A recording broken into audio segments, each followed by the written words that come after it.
Let me just put it plainly. The United States-Israel relations is extremely important. You might say to both countries, but certainly is much, much more important for the State of Israel, because Israel depends on the United States for a number of things, militarily to a great extent, certainly economically, even to a lesser extent, but politically, which is probably the most important.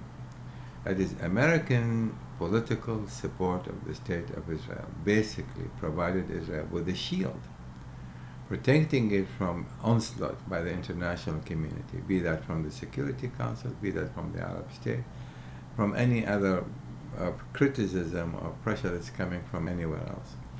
So this is very, very important. Now what happens now over the years is that when you keep providing that kind of support almost unconditionally, what you basically is doing, you're allowing Israel to do pretty much what it wants to do. Building the settlement, expanding the settlement, refusing to make any kind of significant concessions in order to bring about a greater progress in the peace process.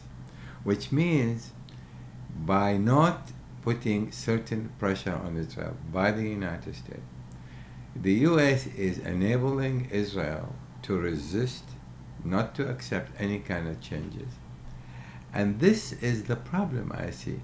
And unless the United States begin to change its approach to Israel, out of love, out of concern, to try to explain to the Israelis that it's time to change direction. And only the United States can do so by beginning to exert serious political pressure.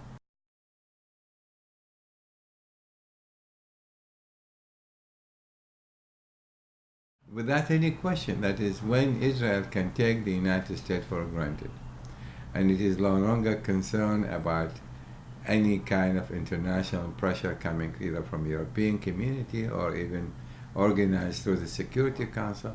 As long as Israel knows and feels that the United States is going to provide it with that political shield, it doesn't have the incentive, the reasons to change direction.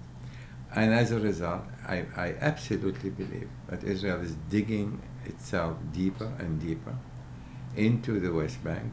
I equate that to digging its own grave. And the consequences are going to be horrifying in years to come.